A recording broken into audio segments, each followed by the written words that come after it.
Déclaration du mouvement de libération du Congo, Front pour le respect de la Constitution et l'UNC est allié à la suite des échanges techniques avec la CENI.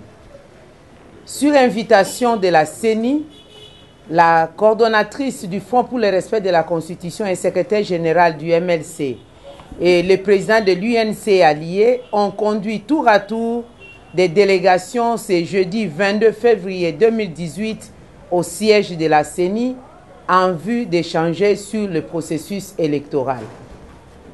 Après échange, le MLC, le Front pour le respect de la Constitution, l'UNC allié note que 1. Les opérations d'enrôlement des électeurs sont clôturées sur toute l'étendue du territoire national et la CENI étudie les modalités pratiques pour l'enrôlement de la diaspora. 2. La CENI a finalisé la cartographie électorale et a produit l'atlas électoral contenant la localisation des sites et bureaux de vote. 3. La CENI a entamé le traitement et la consolidation du fichier électoral. 4. La CENI accepte enfin de travailler avec le groupe d'experts internationaux suivant la recommandation faite à l'issue de la réunion tenue en marge de la dernière Assemblée générale des Nations unies. 4. La CENI accepte que l'audit du fichier électoral et du serveur sera fait par le groupe d'experts internationaux, les témoins des partis politiques et les observateurs indépendants. 5. La CENI a accepté le principe des réunions techniques régulières avec les parties prenantes. Et 6. La CENI s'engage à tenir les élections présidentielles, législatives nationales et provinciales à la date du 23 décembre 2018, conformément au calendrier du 5 novembre 2017.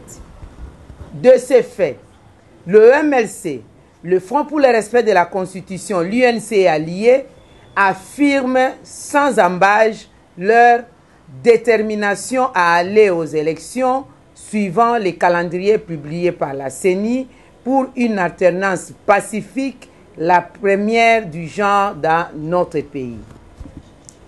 Cependant, à la suite de la présentation de la machine à voter, la démonstration de son usage n'a pas convaincu. Ainsi, le MLC, le Front pour le respect de la Constitution, l'UNC allié, réaffirme que 1. Sur le plan des droits, l'usage de la machine à voter est illégal en ce que l'article 237 ter de la loi électorale exclut explicitement le mode de vote électronique pour les élections en cours. Aussi, l'article 67 alinéa 3 de la loi électorale stipule ce qui suit. En cas de vote électronique, les procédures de transmission des résultats et de vérification garantissant la transparence soient préalablement portées à la connaissance des parties prenantes au scrutin par la CENI. L'usage de la machine à voter viole les secrets du droit de vote tel que prévu par l'article 5 de la Constitution, alinéa 4, dans la mesure où la grande majorité des électeurs ne seront pas à même de l'utiliser et devront absolument être assistés. Le calendrier électoral du 5 novembre 2017 ne prévoit pas l'usage de la machine à voter, ni toutes les activités irrélatives, notamment la commande, la livraison, le déploiement, les recrutements et formations des techniciens, etc., etc. Mais plutôt, ce calendrier prévoit l'utilisation des bulletins de vote traditionnels. Référence faite aux points 38, 39 et 40 du calendrier électoral. La commande des machines à voter n'a obéi à aucune disposition de la loi relative au marché public. 2. Sur le plan économique, l'argument des rationalités évoqué par la CENI suite aux contraintes budgétaires n'est pas fondée. Alors que le prix d'une machine à voter est évalué à 400 $ américains, elle est curieusement livrée à la CENI à 1500 $ américains, soit 150 millions de dollars américains pour 100 000 machines. 3. Sur le plan logistique, le seuil de représentativité et les coûts élevés des frais de dépôt de candidatures ont comme conséquence la réduction drastique du nombre de candidats et aussi de la logistique électorale. 4. Sur le plan technique, contrairement à ce qu'affirme la CENI, la machine à voter a montré ses limites, notamment en ce qui concerne le temps de vote, les erreurs d'impression, etc., etc. La machine à voter est un ordinateur à part entière, en ce qu'elle est dotée d'un logiciel d'exploitation maniable à souhait et d'un système de programmation par puce qui peut être codifié à volonté.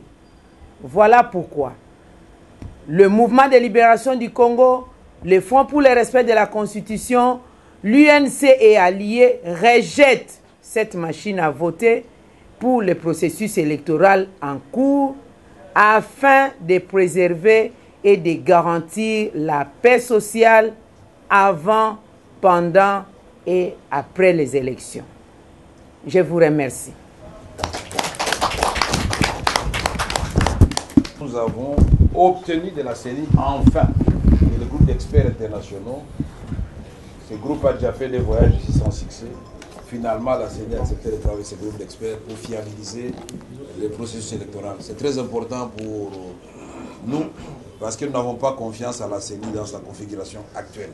C'est clair.